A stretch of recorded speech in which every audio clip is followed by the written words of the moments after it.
Muy buenas. En este vídeo comparamos las teorías del lenguaje y de la comunicación de Habermas y de Gustavo Bueno. Para Habermas, la acción comunicativa no es solo una forma de interacción entre sujetos. Según Habermas, lo que define al ser humano no es solo su capacidad de actuar o de trabajar, sino sobre todo su capacidad de comunicarse con otros de forma racional, buscando el entendimiento mutuo. Frente a otros tipos de acción, como la acción instrumental orientada al éxito técnico o la acción estratégica orientada a influir en otros, la acción comunicativa, según Habermas, tiene un objetivo de llegar a acuerdos mediante el diálogo, tiene este objetivo implícito. Habermas sostiene que al hablar, todos los seres humanos damos por supuestas ciertas condiciones básicas que hacen posible la comunicación. Inteligibilidad, que se entienda lo que decimos; verdad, que lo dicho se corresponda con la realidad; rectitud, que respete las normas del contexto; o veracidad, que digamos lo que realmente pensamos. Aunque no siempre se cumplan, estas condiciones, según Habermas, están siempre presupuestas y permiten que el lenguaje funcione como medio de entendimiento.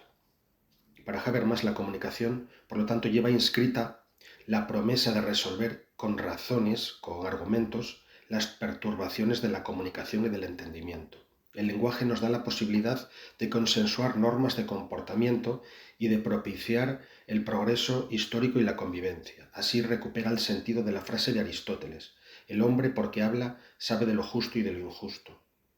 Sobre el lenguaje, Habermas establece así la posibilidad de crear una ética, una política y una teoría consensual de la verdad. Así como Marx veía en el trabajo libre y creativo una forma de realización humana que servía como base crítica contra el trabajo alienado del capitalismo, Habermas traslada esa función a la comunicación. Lo que para Marx fue el ser genérico, para Habermas es el hablante en un diálogo racional. Ambos comparten, por lo tanto, una esperanza salvadora soteriológica, la idea de que hay en el ser humano una actividad originaria, el trabajo o la comunicación, que puede redimirse de su forma de distorsionada y convertirse en una racionalidad emancipadora. Esta esperanza, en cualquier caso, no es utópica en sentido irreal. Habermas sostiene que ya en las interacciones cotidianas encontramos rastros de esa racionalidad emancipadora.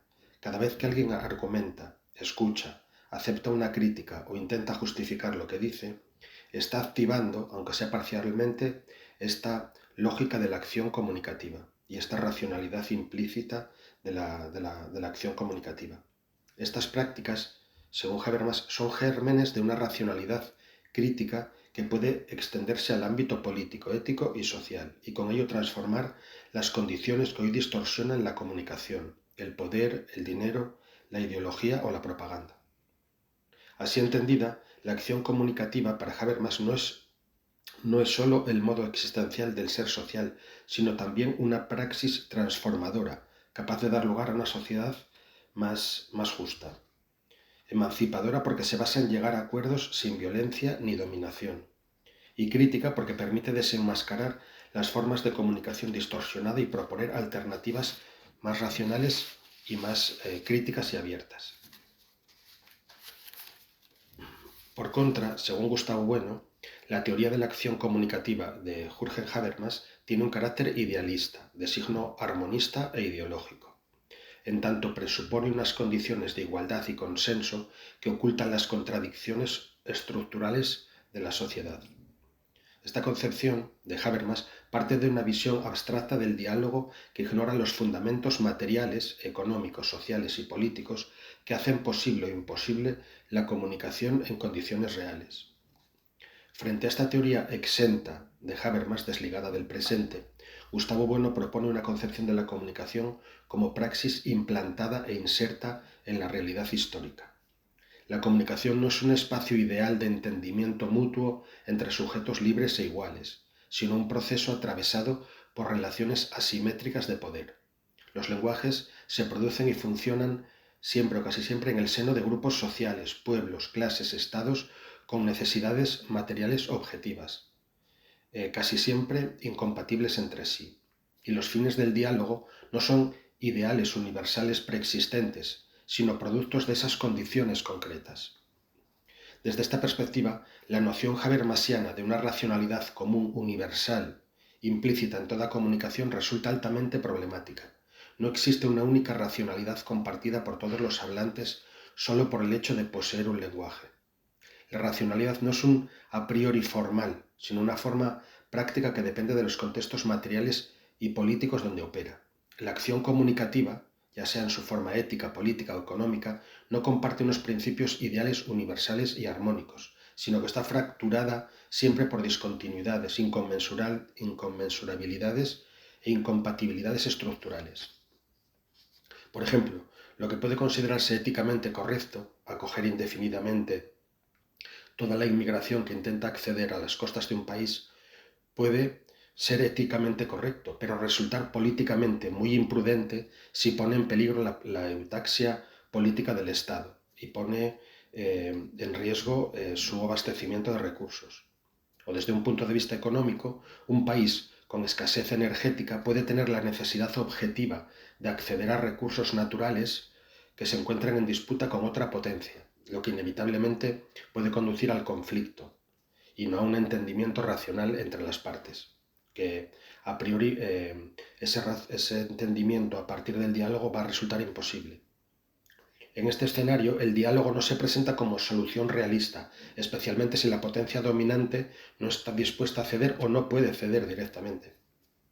Por tanto, el entendimiento que se alcanza mediante el diálogo no es neutro ni imparcial, muchas veces es un entendimiento de unos contra otros, un acuerdo entre actores que se alinean estratégicamente frente a terceros. No es cuestión del carácter o de la personalidad de los hablantes, sino de las condiciones materiales y estructurales en las que están insertos.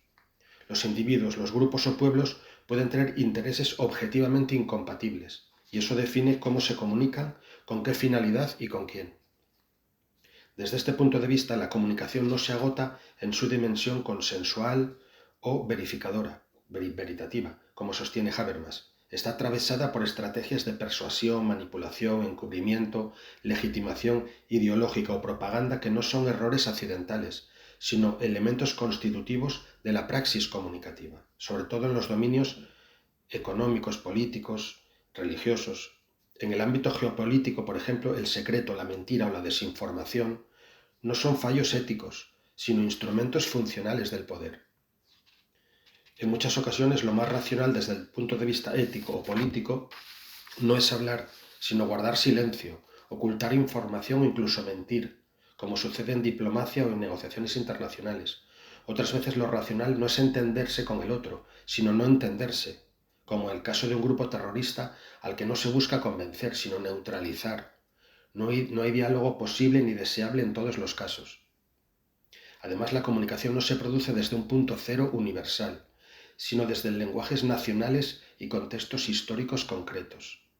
Estos lenguajes no son equivalentes ni neutros, algunos tienen más alcance, más poder y más capacidad de conmensurar el presente en marcha.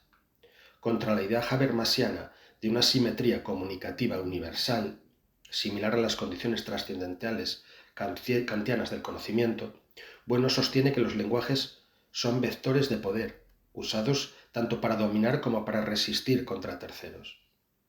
Por todo esto no se puede asumir que toda comunicación busque necesariamente el consenso o la verdad, como si estuviera por encima de los conflictos sociales o del presente. La acción comunicativa no es un horizonte normativo o absoluto, sino una praxis históricamente situada, cargada de tensiones, conflictos y racionalidades divergentes. En lugar de concebir la comunicación como un camino universal hacia la emancipación, la teoría de la comunicación de Bueno la entiende siempre en el contexto de los distintos ámbitos prácticos, éticos, políticos, religiosos, en que se inserta, como un tipo de racionalidad que existe con otras, interdependiente de ellas, y cuya finalidad depende de esa inserción concreta. Además, esta racionalidad suele tener relaciones de incompatibilidad o inconmensurabilidad con otras formas de racionalidad.